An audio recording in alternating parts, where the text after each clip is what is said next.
Dengan sanadnya Imam Abu Daud meriwayatkan daripada Hittan bin Abdullah Ar-Raqashi, beliau berkata, Abu Musa pernah menjadi imam kepada kami.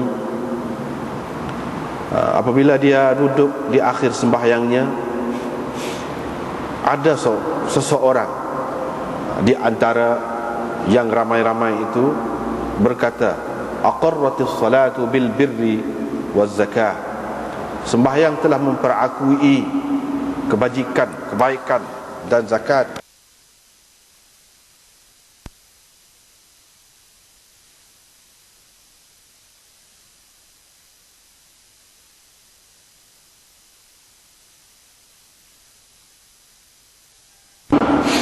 Kebajikan ataupun kebaikan dan zakat.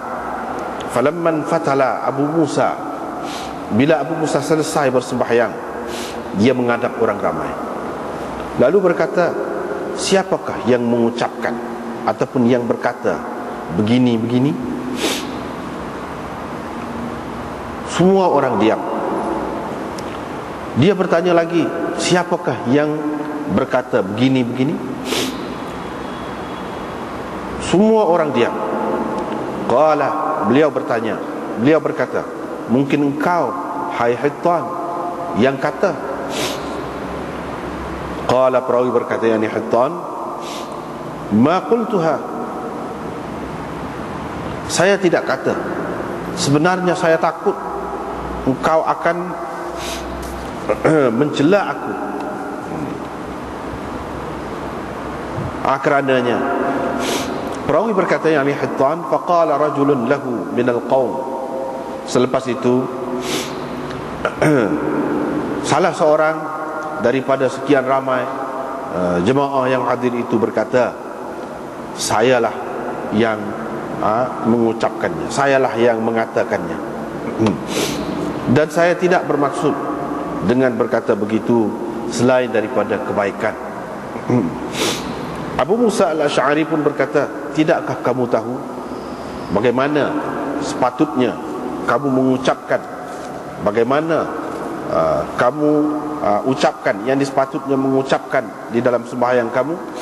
Sesungguhnya Rasulullah SAW pernah berucap di hadapan kami, baginda mengajar kami dan menerangkan kepada kami sunnah ataupun jalan yang semestinya kita ikut.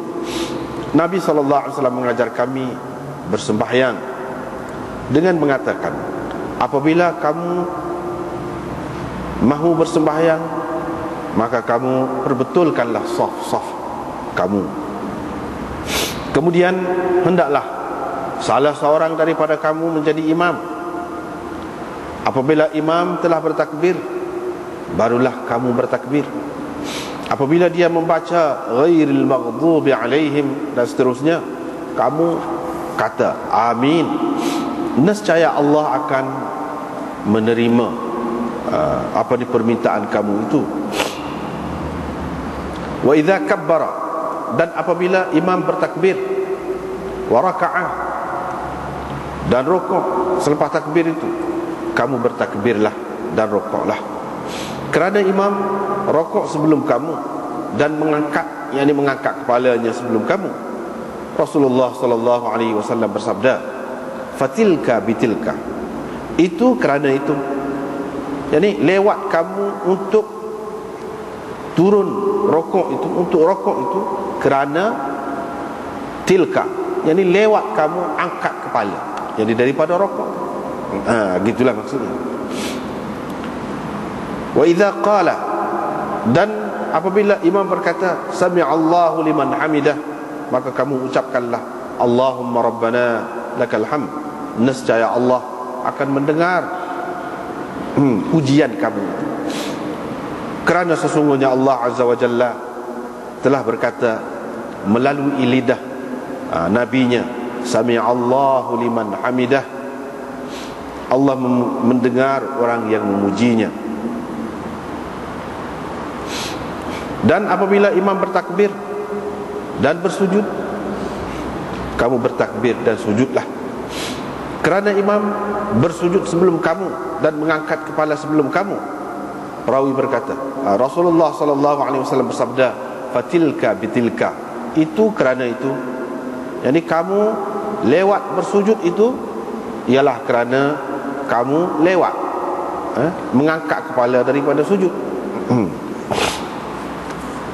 Dan apabila telah sampai kepada duduk, duduk, maka hendaklah ucapan yang mula-mula kamu ucapkan ialah at-tahiyyatut thayyibatus salawatu lillah, assalamu alayka ayyuhan nabi, dan seterusnya. Ahmad tidak berkata wa barakatuh, jadi dalam riwayatnya tidak ada dia sebut begitu. Wala qala wa ashhadu, dan dia juga tidak berkata wa ashhadu, tak ada. Qala, tetapi sebaliknya dia hanya berkata, yakni meriwayatkan dalam riwayat dia tu, wa anna muhammadan abduhu wa rasuluh, bukan wa ashhadu.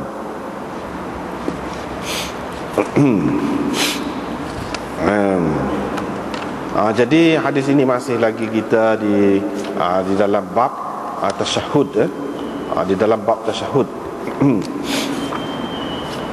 Imam Abu Daud seperti mana biasa, dia buat marilah di bawah bab itu beberapa riwayat yang menunjukkan dalil kepada masing-masing ulama mujtahidin, yang ini pegangan berupa hadis bagi imam-imam mujtahidin.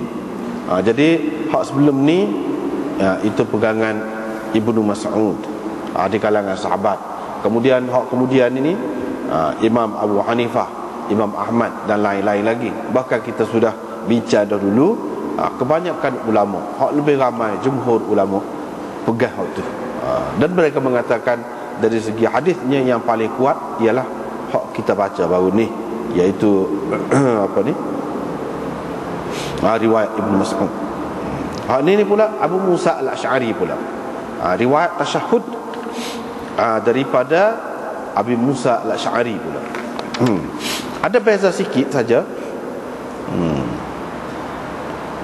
Ada beza di awal itu saja, akhirnya tak ada beza. Di awalnya, di awal saja ada beza, di akhir dia tu tak ada beza. Di sini at-tahiyyatut thayyibatu as-salawatu lillah. Dalam setengah nuskhahnya at-tahiyyatu lillahi at-thayyibatu salawat, begitu. Tak apalah. Adapun hak dulu at-tahiyyatu lillahi was-salawatu wat-thayyibat, gitu.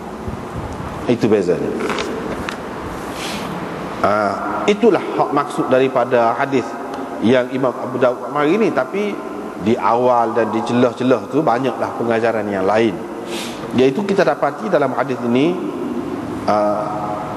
kalau di zaman Nabi sallallahu alaihi wasallam, Nabi lah yang menjadi imam, yang menjadi kepala, dan orang letak depan. Bila Nabi sallallahu alaihi wasallam tidak ada, tiba zaman sahabat dia, sahabat-sahabat tu pula dijadikan sebagai imam dan sebagai pemimpin. Kalau dalam sembahyang, dalam apa-apa pun, orang rujuk kepada sahabat-sahabat. Inilah yang kita dapati dalam hadis ini. Jadi Hittan bin Abdullah berkata, Abu Musa al-Ash'ari salla bina, makna sembahyang dengan menjadi imam kepada kami. Maknanya zaman itu zaman tabi'in itu, sahabat dengan tabi'in. Tiba-tiba ceritanya, bila berada di akhir sembahyang ni, bila berada di akhir sembahyang, mana kira-kiranya duduk di akhir sembahyang tu, duduk untuk tasyahud tu lah, ataupun duduk tahiyat tu kita kata, tiba-tiba ada satu orang yang kata, derahlah, dia dengar, aqarratis salatu bil birri waz zakah, sembahyang telah memperakui, telah menerima kebaikan, kebajikan dan zakat. Mana sembahyang tu terima, memperakui kebaikan. Ini kebaikan, apa-apa kebaikan lah yang kita buat. Apa-apa kebaikan tu maknanya tidak bercanggah dengan sembahyang, bahkan sembahyang memperakuinya. Begitu juga zakat. Sebabnya dalam semaya itu pun ada, bila baca Quran gapo gak, adalah sebut tentang zakat, tentang gapo, tentang hak kebaikan, ta'awanu 'alal birri wat taqwa. Mana dalam semaya telah baca bir, kebaikan. Begitu juga tentang zakat, aqimus salah wa atuz zakat misalnya. Ini mengikut dia lah, hak dia faham. Hak dia faham. Hak dia buat tu tak kena. Hak dia faham. Bila Abu Musa al-Asy'ari selesai bersembahyang, dia pun ngadak kali. Pusing, ngadak.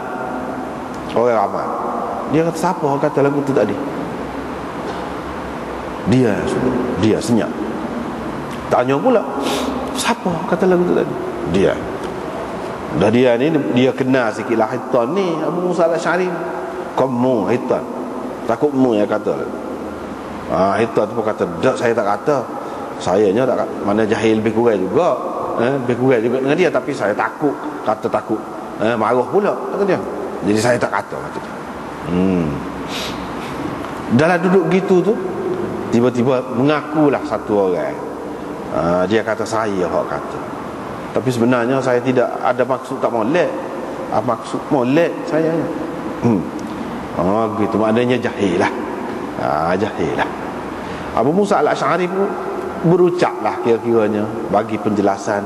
Kamu tak tahu ke gapo dia sepatutnya kamu ucapkan, kamu kata dalam semaya? Mana tu cara tak tahu tu. Gini kata dia, Rasulullah sallallahu alaihi wasallam ni ajar kita, ajar pelakon. Dalam ucapan dia ajar kita, dan royak lagu mana sunnahnya, caranya dalam semaya dan lain-lain lagi. Semaya kita dia ajar. Dia kata lagu mana? Bila kamu nak sembahyang betul sah molek. Lepas tu dalam ramai-ramai tu biar ada seorang jadi tu imam.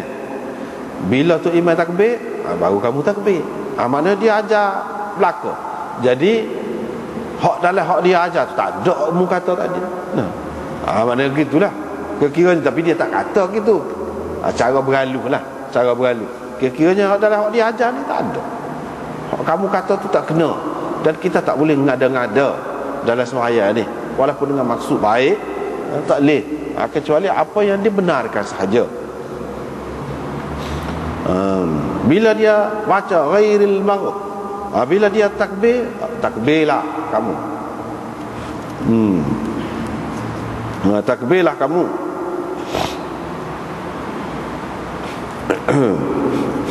Sehingga ulama-ulama mengatakan takbir dengan tu imam ni tak boleh mendahului itu imam, takbiratul ihram. Kalau tak habis lagi takbir tu, kita sudah itu dah, habis dah. Sedangkan tu imam tak sapa ra lagi, Allahu akbar, tak sah sembahyang, tak sah dia mengikut tu imam jadi makmum itu, bila khilaf, tanpa khilaf ulama, tak boleh. Itu maksud idza kabbara fakabbiru. Bila dia bertakbir, selesai baru kamu takbir. Gitu. Tapi kalau sekali pun mana sudah ke dia, boleh, tak apa lagi. Hak moleknya inilah, apabila dia selesai bertakbir, fa dalam bahasa Arab, fa litaqib, memberi makna selepas tu, selalu. Tunggu selalu, tidak sekali. Kalau kata dengan fa ni, misalnya kita kata, kalau dalam bahasa Arab kita kata jaa Khalidun, jaa Khalidun wa Muhammadun. Muhammad, Khalid dan Muhammad mari. Hak tu boleh jadilah mari sekali ke, boleh jadi hak ni mari dulu, hak ni mari dia, boleh jadi berlaku. Tapi kalau kata jaa Khalidun fa Muhammadun, Khalid mari, lepas tu disusuli oleh Muhammad. Mana Muhammad tu mari ke dia, tidak mari sekali, dia mari ke dia, tapi mari tu menyusul, tidak kata lama putus dah.